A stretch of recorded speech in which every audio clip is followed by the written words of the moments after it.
What if आपको एक ऐसा इन्वेस्टमेंट इंस्ट्रूमेंट मिले जिसमें आपको डिविडेंड के फॉर्म में भी रिटर्न्स मिले, जिसमें कैपिटल अप्रिसिएशन के फॉर्म में भी रिटर्न्स मिले और इंटरेस्ट के फॉर्म में भी आपको रिटर्न्स मिले। मैं बात कर रही हूँ इनविट्स के बारे में।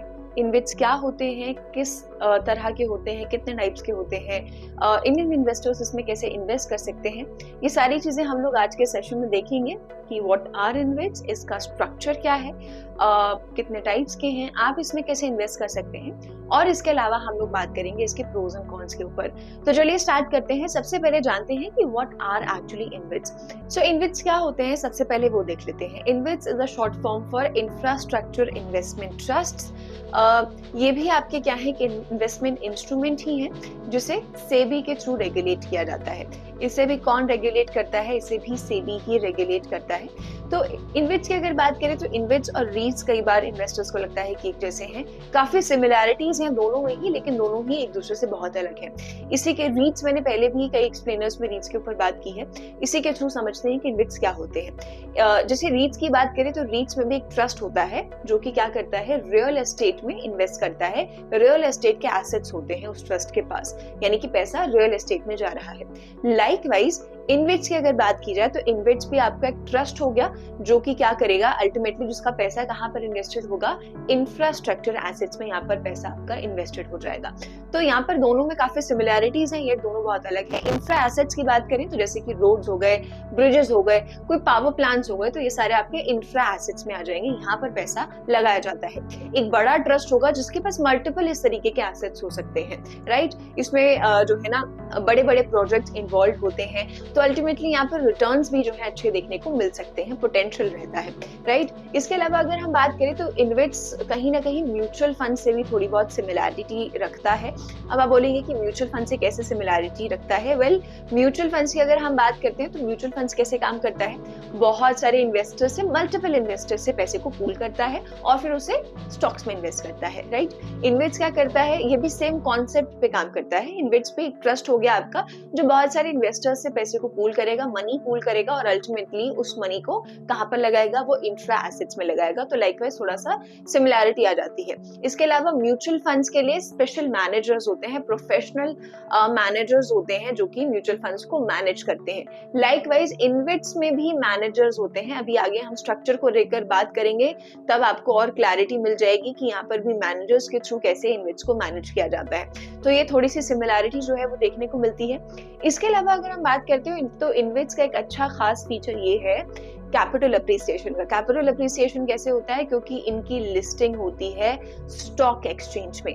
जैसे कि जो स्टॉक्स होते हैं, जो कोई भी कंपनी के शेयर्स हैं, कोई भी कंपनी आती है आईपीओ के थ्रू जो है इसकी लिस्टिंग होती है। लाइकवाइज इनविट्स का भी आईपीओ आता है, इनको भी स्टॉक एक्सचेंज पर लिस्ट किया जाता है। तो जो इन्वेस्टर्स हैं वो क्या है, स्टॉक एक्सचेंजेस के जरिए इनको ट्रेड कर सकते हैं, इनकी भी लिस्टिंग की जाती है। तो ये एक और अच्छा इन्वेस्टमेंट ऑप्शन बन जाता है, इजीली इन्वेस्टमेंट इसमें आप कर सकते हैं। तो यहाँ पर अगर बात करें तो इंफ्रा प्रोजेक्ट्स में जो है इन्वेस्ट किया जाता है और यहाँ पर जो है आपके स्पेशल ट्रस्ट्स होते हैं जो कि इनको ओन करते हैं, इनको ऑपरेट करते हैं और इसमें इन्वेस्ट करते हैं। इसके अलावा इनविट्स का ऑब्जेक्टिव क्या है कि क्यों इन्हें बनाया जाता है, क्यों इस तरीके के ट्रस्ट हैं इंडिया में। अगर इनविट्स की बात की जाए तो इसीलिए है ताकि इंडिया में इंफ्रास्ट्रक्चर में ज्यादा इन्वेस्टमेंट जो है वो पब्लिक कर सके और ओवरऑल इकोनॉमिक ग्रोथ जो है वो बनी रहे। बेसिक जो है ना ऑब्जेक्टिव ये रहता है। प्लस इनिशियली मैंने आपको बताया है कि यहाँ पर रिटर्न्स कैसे मिलते हैं। रिटर्न्स आपको यहाँ पर डिविडेंड के जरिए मिल जाएंगे, क्योंकि यहाँ पर जो है ना डिविडेंड जो है इनविट्स देते हैं। सेबी का ये रूल है कि यहाँ पर जो 90% इनकम है, सेबी रेगुलेशंस के तहत ये रूल है कि इनविट्स जो है अपना 90% इनकम डिविडेंड के फॉर्म में अपने यूनिट होल्डर्स को देंगे। इसके अलावा बात की जाए तो डिविडेंड होता है यहाँ पर इंटरेस्ट के फॉर्म में जो है रिटर्न मिलता है, क्योंकि यहाँ पर इनविट्स क्या है, डेट फाइनेंसिंग करते हैं अपने प्रोजेक्ट्स के लिए, तो वहां से जो इंटरेस्ट की अर्निंग होती है वो भी जो है यूनिट होल्डर्स को दिया जाता है। इसके अलावा कैपिटल अप्रिसिएशन तो आ ही जाता है। जैसे कोई भी स्टॉक आप खरीदते हैं, आपने सस्ते में खरीदा, उसका शेयर प्राइस बढ़ गया तो कैपिटल अप्रिसिएशन हो गया, वहां से आपको गेन होगा, वहां से आपको पैसा मिलेगा। लाइकवाइज यहाँ पर भी कैपिटल अप्रिसिएशन का स्कोप है, क्योंकि इनको भी लिस्ट किया जाता है। तो इनविट्स बेसिकली सिंपल अगर मैं जस्ट दूं 1 लाइन में या 2 लाइंस में, तो इनविट्स ऐसे ट्रस्ट होते हैं, ऐसे इंफ्रास्ट्रक्चर इन्वेस्टमेंट ट्रस्ट होते हैं जो कि कहां पर इन्वेस्ट करते हैं, अल्टीमेटली पैसे को इंफ्रास्ट्रक्चर एसेट्स में इन्वेस्ट करते हैं, जैसे कि रोड्स हो गए, ब्रिजेस हो गए, राइट। सो ये इन्वेस्टर्स के लिए एक डाइवर्सिफिकेशन के पर्सपेक्टिव से भी एक अच्छा इन्वेस्टमेंट इंस्ट्रूमेंट मिल जाता है, जिसे सेबी रेगुलेट करता है, जो कि इजीली अवेलेबल है ना, क्योंकि स्टॉक एक्सचेंजेस पे इसे ट्रेड किया जा सकता है। प्लस इसमें तीनों तरह के रिटर्न्स आपको देखने को मिल सकते हैं, राइट। अब इसके साथ साथ आप एक बार स्ट्रक्चर पर नजर डाल लेते हैं, इसको थोड़ा और बेटर तरीके से समझने के लिए कि कैसे काम करता है। तो स्ट्रक्चर में अगर हम बात करें इन्वेट्स के स्ट्रक्चर में, तो बेसिकली इसमें 4 मेन एलिमेंट्स हैं: sponsor, investment manager, project manager और ट्रस्टी। देखो यहाँ पर स्पॉन्सर की अगर हम बात करते हैं, तो स्पॉन्सर यहाँ पर क्या है, बेसिकली एक ऐसी एंटिटी हो जाएगी या एक ऐसी इंफ्रा डेवलपमेंट कंपनी हो जाएगी, एक ऐसी इंफ्रास्ट्रक्चर डेवलपमेंट कंपनी हो जाएगी जो कि इन्वेट्स को स्टैब्लिश करती है, राइट। तो यहाँ पर इन्वेट्स को स्टैब्लिश करने का काम किसका होता है? स्पॉन्सर का होता है। इसके अलावा स्पॉन्सर जो है ना, वो 15% जो है ना यूनिट्स होल्ड करता है। 15% यूनिट्स को होल्ड करेगा स्पॉन्सर, उसके पास ही रहेंगी 15% यूनिट्स, और यही है जो इन्वेट्स को स्टैब्लिश करता है। इसके अलावा ये भी बोला जाता है कि 100 करोड़ की नेटवर्थ जरूर होनी चाहिए स्पॉन्सर की, तभी जो है इन्वेट्स को फॉर्म किया जा सकता है, क्योंकि बहुत बड़े बड़े प्रोजेक्ट्स इसमें इन्वॉल्व होते हैं, राइट। तो एक ऐसी एंटिटी होगी या एक ऐसी बड़ी कंपनी होगी जो कि इन्वेट्स को पहले स्टैब्लिश करेगी, देखेगी कि कहाँ कहाँ कौन से एसेट्स हैं, उनको आइडेंटिफाई करेगी जिसमें पैसा लगाया जा सकता है और ट्रस्ट को फॉर्म किया जा सकता है। इसके अलावा अगर बात की जाए तो इन्वेस्टमेंट मैनेजर आ जाते हैं, प्रोजेक्ट मैनेजर आ जाते हैं। इनके ऊपर आने से पहले एक बार ट्रस्टी के ऊपर नजर डाल लेते हैं। देखो, ट्रस्टी को अपॉइंट किया जाता है स्पॉन्सर के थ्रू ही। स्पॉन्सर ने इन्वेट्स को स्टैब्लिश किया, अब वो ट्रस्टी अपॉइंट करता है जो कि इन सारे एसेट्स को मैनेज करेगा। एक बार स्पॉन्सर जो है ट्रस्टी को अपॉइंट कर लेता है, तो सारा का सारा जो एसेट मैनेजमेंट है इन्वेट्स के तहत, वो कौन देखता है? वो ट्रस्टी देखता है। अब ट्रस्टी क्या करता है आगे चल के, एक बार आपका इन्वेस्ट स्टैब्लिश हो गया, ट्रस्टी भी अपॉइंट हो गया, तो ट्रस्टी आगे जाके फिर मैनेजर्स को अपॉइंट करता है। यहाँ पर मैनेजर्स की बात करें तो जैसे इन्वेस्टमेंट मैनेजर है, प्रोजेक्ट मैनेजर है, इनको ट्रस्टी अपॉइंट करता है। इन्वेस्टमेंट मैनेजर का काम यहाँ पर क्या है कि इन्वेट्स के तहत जो भी इन्वेस्टमेंट्स की गई हैं उनको मैनेज करना, उनको ऑपरेट करना, उनको रेगुलेट करने का काम इन्वेस्टमेंट मैनेजर का है। लाइकवाइज प्रोजेक्ट मैनेजर का काम हो जाता है कि इन्वेट्स के तहत जो भी इंफ्रास्ट्रक्चर प्रोजेक्ट्स चल रहे हैं उनको मैनेज करना, उनको रेगुलेट करना, उनको जो है ना ओवरसी करने का काम किसका हो जाता है? प्रोजेक्ट मैनेजर का हो जाता है। तो स्पॉन्सर आया, सबसे पहले स्पॉन्सर ने इन्वेट्स को स्टैब्लिश किया, उसके बाद स्टैब्लिश करने के बाद स्पॉन्सर ने ट्रस्टी को अपॉइंट किया। अब ट्रस्टी जो है सारे एसेट्स को देखेगा, और उसको देखने के लिए ट्रस्टी को भी तो और आगे लोग चाहिए, तो ट्रस्टी ने मैनेजर्स को अपॉइंट किया। तो कुछ इस तरीके से जो है ना इन्वेट्स आपका काम करता है। एक बार ये सारी अपॉइंटमेंट्स हो जाती है, सब कुछ सेटअप हो जाता है, तो उसके बाद क्या है, इन्वेट्स रजिस्ट्रेशन के लिए आगे बढ़ सकता है ना। यहाँ पर एक इंटरेस्टिंग बात ये है कि इन्वेट्स जो है ना, अगर लिस्ट होना चाहे तो हो सकते हैं, ना होना चाहे तो नहीं भी हो सकते। It's completely optional. सेबी ने ये चॉइस दी हुई है इन्वेट्स को कि अगर उनको लिस्टिंग करनी है तो वो कर सकते हैं, और अगर ना भी करना चाहे तो नहीं भी कर सकते हैं। तो रजिस्ट्रेशन करके क्या है, वो लिस्ट भी हो सकते हैं और नहीं भी हो सकते इसके बाद। तो कुछ इस तरीके से स्ट्रक्चर रहता है इन्वेट्स का। आई होप बहुत ज्यादा कॉम्प्लिकेट नहीं हुआ होगा आपके लिए।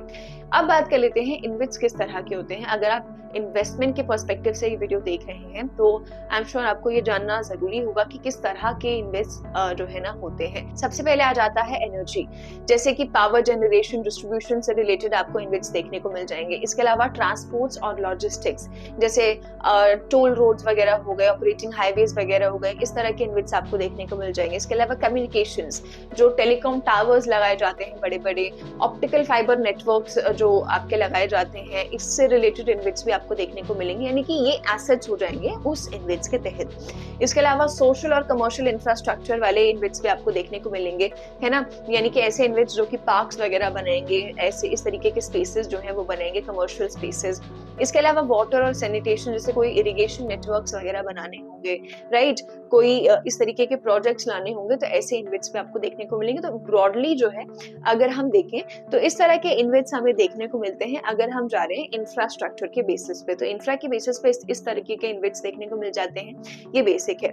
अब इसके अलावा अगर हम बात करें कि आपका जो है सोर्स ऑफ फंड्स के पर्सपेक्टिव से दो तरह के आपको इन्वेट्स देखने को मिल जाते हैं। सबसे पहला है प्राइवेटली हेल्ड इन्वेट्स और दूसरा है public listed InvITs. I am sure ये नाम से ही समझ में आ रहा है। प्राइवेटली हेल्ड इन्वेट्स में क्या है, यानी कि इनकी लिस्टिंग, जैसे कि अभी मैंने पीछे बताया कि ये इन्विट्स के ऊपर चॉइस होती है कि वो लिस्ट होना चाहते हैं या नहीं होना चाहते हैं, तो उसी के कंटेक्स्ट में है ये इन्विट्स कि प्राइवेटली हेल्ड होते हैं, यानी कि इनकी लिस्टिंग जो है वो नहीं की जाती है स्टॉक एक्सचेंजेस पे, राइट। लिस्टिंग नहीं होगी तो यानी कि इसके शेयर्स को खरीदा या बेचा नहीं जा सकता है। रिटेल इन्वेस्टर्स के लिए ये ऑप्शन अवेलेबल नहीं होगा। यहाँ पर जो है प्राइवेटली क्या है, इन्वेस्टर्स इसे होल्ड कर सकते हैं। कोई इंस्टीट्यूशन हो सकता है या कोई बहुत ही हाई नेटवर्थ इंडिविजुअल हो सकता है जो कि प्राइवेटली क्या है इसके शेयर्स को होल्ड करेगा, राइट। इसकी लिस्टिंग नहीं होती है तो इसके शेयर्स को खरीदा या बेचा नहीं जा सकता है। Number 2 is public listed InvITs. Public listed InvITs basically इसकी लिस्टिंग की जाएगी, सिंपल सी चीज है। इसकी लिस्टिंग होगी यानी कि इसके शेयर्स को पब्लिक जो है खरीद या बेच सकती है, राइट। और इसको जो है स्टॉक एक्सचेंजेस पर आप ढूंढ सकते हैं, स्टॉक एक्सचेंजेस पर कोई भी प्लेटफॉर्म आप ले सकते हैं स्टॉक एक्सचेंज को एक्सेस करने के लिए, और वहां से क्या है वो इन्विट्स को खरीदा बेच सकते हैं। तो ये आपके पब्लिक लिस्टेड इन्विट्स हो जाते हैं। तो कुछ ये मेन टाइप्स के इन्विट्स हैं। अगर इंट्रा के बेसिस पर अगर आप अपनी रिसर्च कर रहे हैं तो आपको कुछ इस तरीके के कॉमन इन्विट्स देखने को मिल जाएंगे। और अगर आप इन्वेस्टमेंट्स के अगर आप स्टॉक एक्सचेंज के थ्रू लिस्ट करना चाहते हैं तो कुछ पब्लिकली लिस्टेड इन्विट्स भी आपको मिल जाएंगे और प्राइवेटली हेल्ड इन्विट्स भी होते हैं। अब बात कर लेते हैं कि आपको अगर इन्विट्स में इन्वेस्ट करना है तो आप कैसे कर सकते हैं। सबसे पहला स्टेप है अंडरस्टैंड योर ऑप्शंस। भाई देखो, इन्विट्स में इन्वेस्ट करने से पहले आपको पता होना चाहिए कि आपके पास क्या क्या अवेलेबल ऑप्शंस है। सबसे पहला तो जो अभी हमने टाइप्स में देखा कि पब्लिकली लिस्ट होते हैं तो आप यहाँ पर डायरेक्ट इन्वेस्टमेंट कर सकते हैं, राइट।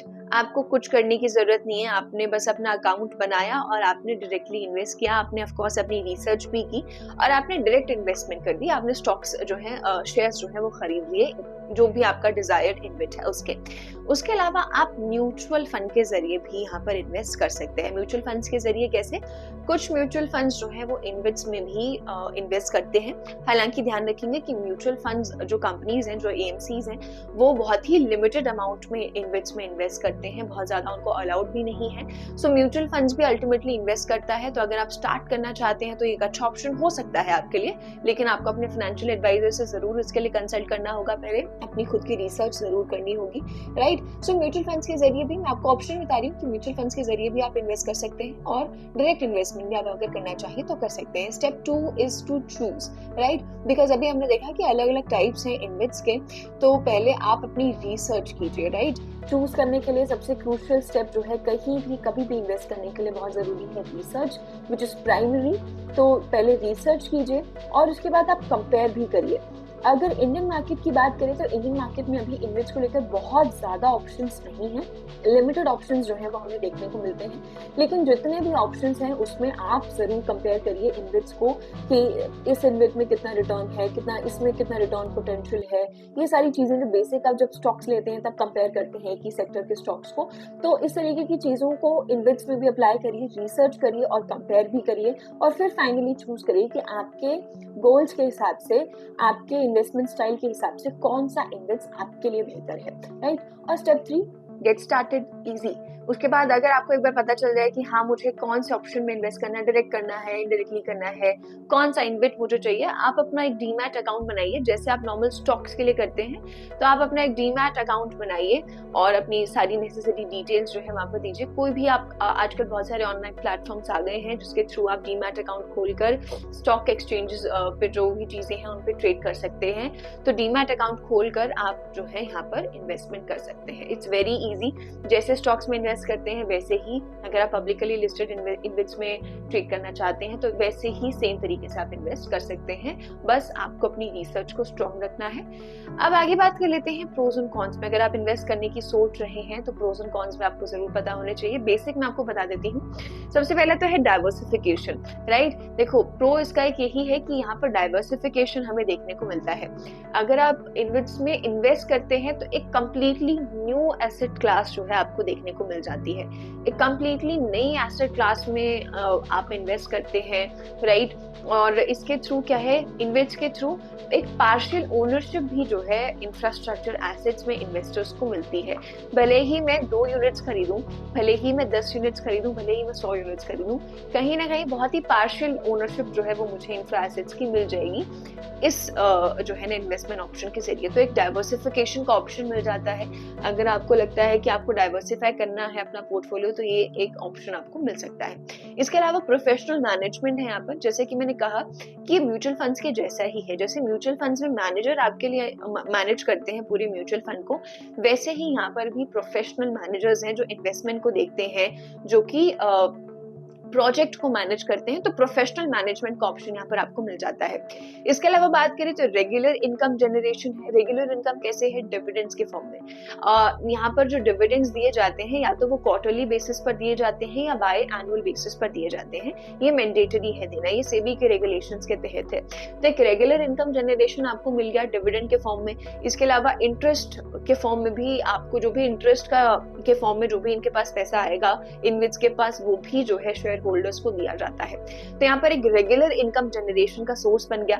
इसके अलावा कैपिटल गेन्स हो गए आपके भाई। कैपिटल गेन्स, क्योंकि आप इसे स्टॉक की तरह ट्रेड कर सकते हैं, तो कैपिटल गेन्स का ऑप्शन यहाँ पर बना रहता है, राइट। और कैपिटल गेन्स का जो हमेशा ऑप्शन है, उसका पोटेंशियल जो है वो कभी भी कितना भी हो सकता है, राइट, डिपेंडिंग ऑन द आप किस शेयर में या किस एसेट में आप इन्वेस्ट कर रहे हैं। तो ये कुछ प्रोज आपको देखने को मिल जाते हैं। कॉन्स में भी बात कर लेते हैं साथ में। लिमिटेड इन्वेस्टमेंट चॉइसेस एक कौन आ जाता है, कैसे आ जाता है भाई? जैसे कि मैंने पहले भी आपको बताया है कि इन्वेस्ट की अगर बात करें इंडिया में, तो अभी लिमिटेड ऑप्शंस है, बहुत डाइवर्सिफाइड नहीं है, बहुत सारे मल्टीपल ऑप्शंस इन्वेस्टर्स के पास नहीं है। तो लिमिटेड इन्वेस्टमेंट चॉइसेस आ जाती हैं कि जो थोड़ा बहुत है आप उसी में ही इन्वेस्ट कर सकते हैं, ये एक इसकी लिमिटेशन है। उसके अलावा लो लिक्विडिटी आ जाती है।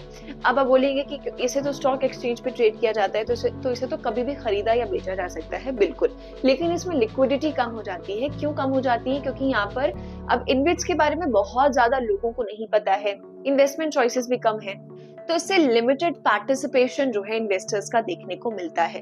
अब क्योंकि इन्वेस्टर्स इसमें लिमिटेड पार्टिसिपेट कर रहे हैं, तो अगर आप इसे इमरजेंसी टाइम पे सोच रहे हैं कि मैं इसे आज क्विकली बेच देता हूँ या बेच देती हूँ, सेल कर देते हैं, तो ऐसा नहीं हो सकता, क्योंकि इसमें लिमिटेड इन्वेस्टर्स आपको देखने को मिलेंगे comparatively to regular stocks, right. तो इसमें लिक्विडिटी जो है वो कम हो जाती है, आप इसे बहुत ज्यादा इजिली जो है नहीं बेच सकते, सेल नहीं कर सकते। इसके अलावा बात करें तो यहाँ पर एसेट रिस्क भी आ जाता है अनडाउटेडली, बिकॉज अगर जो इंफ्रास्ट्रक्चर एसेट्स हैं अगर वो अंडर परफॉर्म करते हैं तो फाइनेंशियल लॉस होना लाजमी है, फाइनेंशियल लॉस हो सकता है, जिसकी वजह से जो शेयर है वो अंडर परफॉर्म कर सकता है। तो एसेट रिस्क भी बना रहता है, अल्टीमेटली वो आपके रिटर्न्स पर भी रिफ्लेक्ट हो सकता है। इसके अलावा टैक्सेबल डिविडेंड, देखो हमने पीछे बात की कि रेगुलर इनकम जनरेशन है डिविडेंड के फॉर्म में, विच इज अ प्रो, ठीक है, बहुत अच्छी बात है, लेकिन अगर हम बात करें तो टैक्सेबल भी होता है ये डिविडेंड, और जो इंटरेस्ट है वो भी आपका टैक्सेबल है, because at the end of the day आपको इस पर टैक्स जरूर भरना होगा, डिविडेंड चाहे कितना भी हो। तो ये भी कहीं ना कहीं एक लिमिटेशन आ जाता है। हालांकि ये आपको बहुत सारे एसेट्स में देखने को मिलेगा, ऐसा नहीं है कि इकलौता ऐसा एसेट है, लेकिन ये इसकी भी एक लिमिटेशन आ जाती है कि डिविडेंड को अगर हम एक प्रो की तरह देख रहे हैं तो ये लिमिटेशन के फॉर्म में भी नजर आता है। सो आज के सेशन में इतना ही था। आई होप आपको समझ आया होगा कि इन्वेस्ट कैसे काम करते हैं, क्या होते हैं, बेसिक अंडरस्टैंडिंग मिली होगी, और अगर आप इसमें इन्वेस्ट करना चाहते हैं तो आपको एक शुरुआत मिली होगी इसके जरिए। लेकिन मैं ये बोलूंगी कि अगर आप इसमें इन्वेस्ट करना चाहते हैं तो अपने फाइनेंशियल एडवाइजर से जरूर कंसल्ट करें और अपनी खुद की रिसर्च को पहले जरूर स्ट्रॉन्ग करें। इसके अलावा अगर आप कोई और टॉपिक समझना चाहते हैं फाइनेंस से रिलेटेड तो कमेंट सेक्शन में जरूर बताइएगा। मिलेंगे अगले सेशन में। Thank you. If you like this video, then like, share and subscribe to ET Now.